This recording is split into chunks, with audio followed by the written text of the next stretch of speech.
בוקר אור בשם השם נעשה ונצליח בעזרת השם ישתבח ויתעלה שמו לעד של הקדוש ברוך הוא. Aujourd'hui, le jeudi 13 du mois de 14, je crois qu'on est le 14 aujourd'hui, autant pour moi, 13 du mois de Nissan et 14 du mois d'avril exactement. On a un shiur, deux shiurim sur Pele Yoetz ce matin, Bezrat Hashem, qui ont été achetés pour l'élévation de l'âme de Serge Shimon Ben Estelle Alava Shalom. Roi Hashem Tenachenu Began Eden Elion, que le mérite du Pele Yoetz, Tagen Ba'ado Bechol Asherlo, on souhaitera en même temps que ce shiur soit pour l'élévation de Kol Mété Israël de notre liste, en même temps, bien sûr, mais Ever et Léa, et des autres Mété Israël qu'on ne connaît pas, et bien sûr, pour la réfoua shlema de tous les malades d'Israël, et surtout une grande réussite pour vous tous, et celle qui a acheté ce shiur, Bezrat Hashem, Be'ilum Shem, elle ne veut pas qu'on donne son nom, donc Bracha Ve'atzlacha Bechol Maseh Edechem. Comme on a 4 shiurim à faire ce matin, désolé de vous embêter, on commence tout de suite ce shiur. Vous aurez un quiz tout à l'heure aussi sur les questions de Pessah, même si on en a déjà fait 2, vous en aurez un autre. À Kohanim, on va parler aujourd'hui du Kohen. Vous savez qu'un Kohen a une place privilégiée dans le peuple d'Israël. Ils n'ont pas d'héritage sur la terre d'Israël, et ils sont les héritiers d'Akadosh Baruch Hu. Ce qui fait que quand on a affaire à Monsieur Cohen, qui est réellement Cohen, parce qu'aujourd'hui il y a beaucoup, à travers ces 2000 ans d'assimilation par lesquels nous sommes passés par plusieurs pays, qui est vraiment Cohen, c'est une grande question. Alors comment on peut le savoir al pi halacha? Le Rav Ovadia explique que si son père a vu son propre père, donc le grand-père, pratiquer la keuna, on peut être certain que c'est un Cohen. C'est comme ça que c'est expliqué. Donc il faudrait avoir des photos du grand-père qui faisait Birkat Kohanim, où on savait qu'il allait à la Beth Knesset et que lui-même était Cohen. Donc s'il se comporte comme un Cohen, c'est que son arrière-grand-père était Cohen. Et donc on arrive à un témoignage de 2 générations qui pourront confirmer que Bémet c'est un Cohen. Mais il y a aussi des Kohanim qui, malgré le fait qu'ils soient nés Cohen, sont halal. Comme par exemple un Cohen, réellement Cohen, qui s'est marié ou qui vit, il ne peut pas se marier, avec une convertie, et il met cet enfant au monde, eh bien c'est un Cohen halal. C'est-à-dire qu'il n'a aucune obligation, il est juif, pas ma misère, il n'y a pas de rapport, mais il n'est plus Cohen. Même s'il s'appelle Monsieur Cohen, il n'est plus Cohen. Son père est Cohen, seulement il vient d'un interdit d'une bia, c'est-à-dire il est parti avec une femme qui lui était interdite. Une femme divorcée ou une convertie pour un Cohen sont strictement interdits. Mais la reine, dans ce cas-là, l'enfant peut être pas soul d'être Cohen. Mais s'il est réellement Cohen, alors il faut savoir que les Kohanim sont un mérite, à un tel point que la halakha nous dit qu'il est même bon de payer un Kohen pour avoir le Birkat Kohanim à toutes les prières nécessaires avec la Birkat Kohanim, comme la prière de Shacharit, entre autres, ou celle de Shabbat, avec Moussaf. Jamais les vatères, dit le Rav Ovadia Yosef, ne jamais laisser tomber, comme malheureusement dans certaines synagogues, où je ne sais pas pourquoi, Moussaf, les Kohanim ne montent pas. Et le Rav Ovadia, il dit, ma pitom, vous annulez 3 mitzvot assez d'Oraïta, Yevarecha Hashem Eshmercha, Yaer Hashem Panam Elcha Vichon Dekaïsa, Hashem Panam Elcha Vesem Elcha Shalom, à un tel point que nos Mekoubalim disent qu'il est impératif de même, après si ta prière, on n'avait pas de Kohen, va dans une autre synagogue où il y aurait un Kohen pour prendre la Birkat Kohanim parce qu'elle est d'une valeur inestimable dans les mondes d'en haut. La Birkat Kohanim ouvre les cieux, d'où l'importance d'avoir un Kohen. La Gemara, elle-même, nous apporte des éléments très importants sur la Gdusha du Kohen, qui dit que si tu reçois un Kohen, surtout c'est les Shomer Mitzvot, bien sûr, okay, et tu l'invites chez toi, normalement le pain c'est quelque chose d'intime, c'est le Baal Habayit qui donne. Mais comme la table ressemble au Mizbeach et que tu as un Kohen qui est digne de ce nom, eh bien donne au Kohen et ça te rajoutera des jours de la vie. Waouh! Atkadekar, que le Kohen des Amotzi Lechem Minaret et que lui donne à tout le monde, c'est le Baal Habayit qui donne. Si le Kohen est un Talmid Chacham, tel, et Shomri Mechela, même un Talmid Chacham qui n'est pas Kohen, peut avoir ce privilège de dire le Motzi Lechem Minaret et c'est une Ségoula, la Richut Yamim, pour avoir une longue vie. Voyons un petit peu ensemble comment Akadosh Baruch Hu Be'ezrat Hashem voit la situation du Kohen. Alors bien entendu, il y a Kohen et Kohen. Un Kohen qui dit des mots vulgaires, mal élevés, qui se comporte comme un voyou. Il est Kohen, il peut faire sa birkat Kohanim, mais il n'aura pas le kavod escompté. Un Kohen, il doit savoir être conscient que sa gdusha doit être au-dessus des autres, car c'est lui qui bénit les autres au nom de Dieu. Donc un Kohen n'a pas le droit de mal se comporter. Oh, il va voir si un Kohen est voleur, ou qu'il est vulgaire, ou qu'il trompe, ou qu'il joue avec la Brit Mila, bien entendu, toutes ces avérotes les plus graves. Le Kohen qui n'est pas Shomer Nida. Waouh, tu es sanctifié, un Kohen appartient à Dieu. Un Kohen est marié avec Dieu. D'ailleurs, le mot Kohen en français se traduit par le mot prêtre. La prêtrise, compris les autres religions, est née de la Keuna. Ça veut dire sanctifié à Dieu. C'est C'est pour ça qu'un Kohen se doit d'être un exemple aussi bien dans le domaine social, professionnel, familial, mais surtout dans le domaine de la Kedusha. Nous sommes avec le Baal Pele Yoetz pour ce premier shiur demandé sur Pele Yoetz, à Kohanim Kidshum Shamaim B'Kedusha Yetera B'Mitzvot Yeterot. Alors ce que je viens de vous dire, ce que dit le Baal Pele Yoetz, c'est que les Kohanim, eux, quand ils pratiquent la Torah, les mitzvot, leur Kedusha est très particulière parce qu'un Kohen est né avec une Kedusha supérieure à l'ensemble du peuple d'Israël seulement. D'ailleurs, j'avais entendu aux États-Unis, il y a à peu près 20 ans de cela, que dans le sang d'un Kohen, il y aurait un germe qui n'existe pas dans tous les autres sangs. Ils auraient une molécule qui n'appartient qu'au Kohanim. Je n'ai jamais vu de me proposer, mais c'est ce qu'on m'a dit.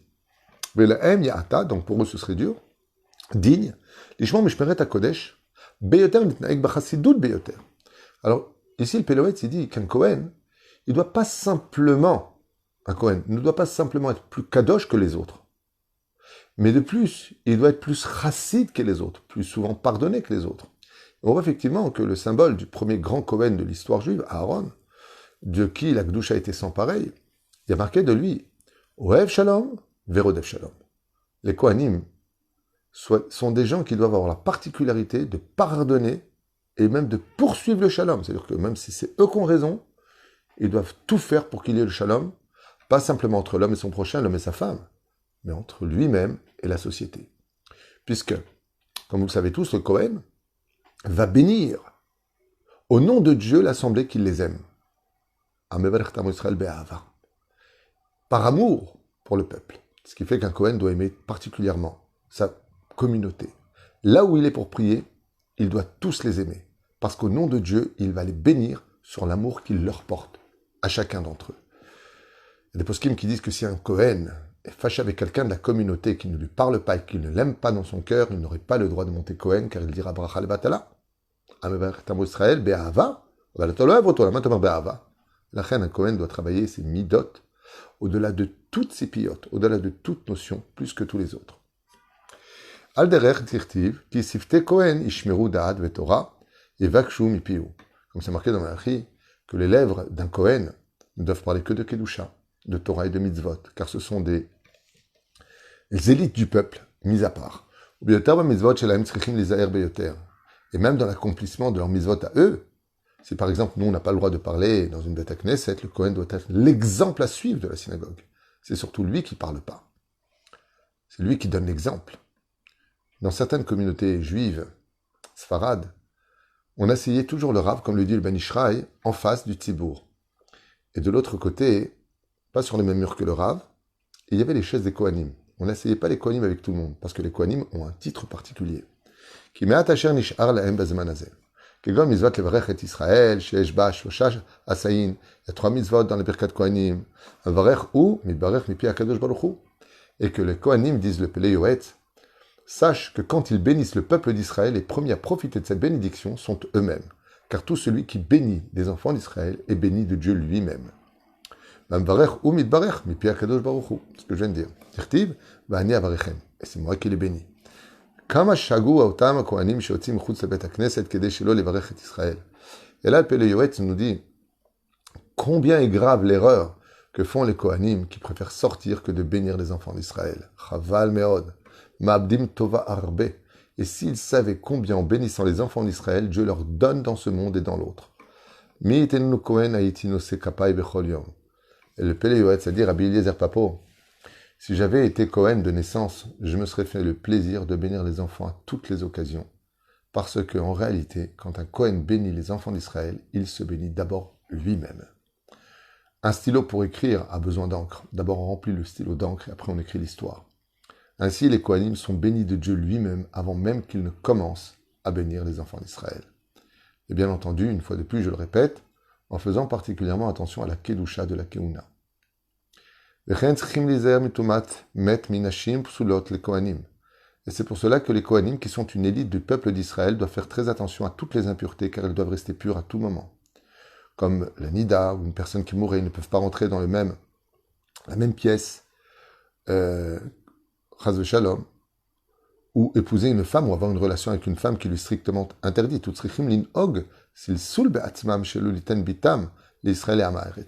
Ils doivent même faire attention à eux, en tant que Kohanim, de ne pas donner un Khatan pour leur fille, de ne pas donner un mari à leur fille, qui soit un Amaharet.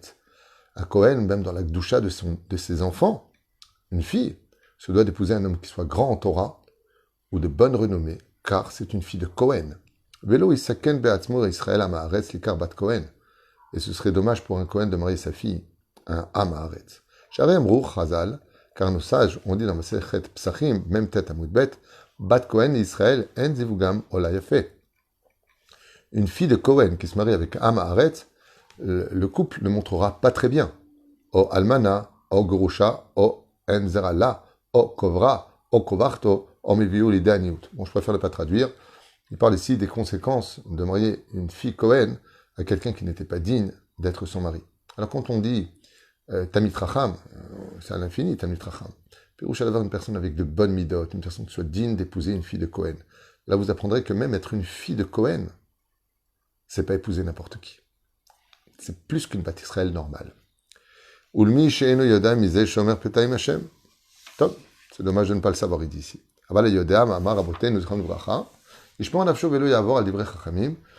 Donc il nous dit ici combien une personne doit faire attention de bien écouter les paroles de nos sages. Et je trouve que ça doit réveiller chez nous aussi une dimension beaucoup plus importante que ce que l'on a fait aujourd'hui. Combien la Torah nous met en garde de faire très attention au respect des Bnot Israël.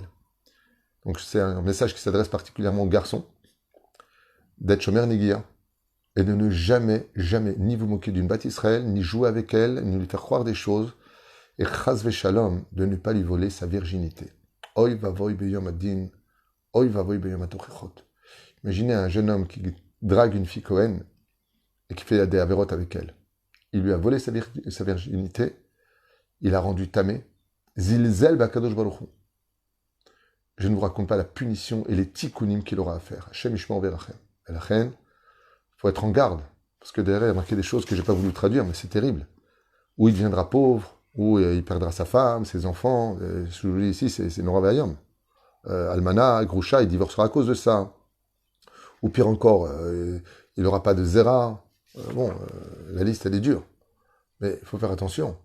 Que ça, c'est vrai que c'est marqué par la fille du Cohen, mais c'est aussi valable pour toute Bat Israël. On n'a pas le droit, chas v'shalom, de jouer avec une Bat Israël. Alors on a tous fait des erreurs, il y a des moments où on était en bas de l'échelle, il y a des moments où on n'en pouvait plus, il y a des moments où on n'était même plus soi-même. Ah bah la tchouva existe, il faut savoir demander pardon, et surtout réparer les choses. Et je finis avec Al Pasuk v'kidshado, v'kidashto, asru l'ishtamesh bechoen, imlo she'u, sriro, oba, besriro. Et la Gdusha du Kohen est tellement importante aux yeux de la Torah et du Créateur du monde qu'on n'a même pas le droit d'utiliser un Kohen pour ses services personnels, sauf s'il travaille pour nous et qu'on le paye pour cela. Comme ça dit le Shulchan Aruch dans Orach Haim, Siman Katan, Kuf Kaf Chet, Seif Memhe. Dans le Mishnah Brura, Im lo mahal al kach, avan mahal mutar virvod akeuna. Et si le Kohen il veut vraiment servir, par exemple son rave ou les personnes qui sont avec lui, il est moutar. C'est quand même de demander un service à un Kohen, il faut bien réfléchir avant de le faire et avoir son autorisation de le faire parce qu'il appartient déjà à Dieu. C'est un représentant de la Kedusha, de la Torah. Baruch Adonai l'olam amen ve'amen. Et vous avez un deuxième shiur sur Pelewetz qui a été acheté pour ceux qui sont intéressés dans un instant. Kol tuv v'leitraot.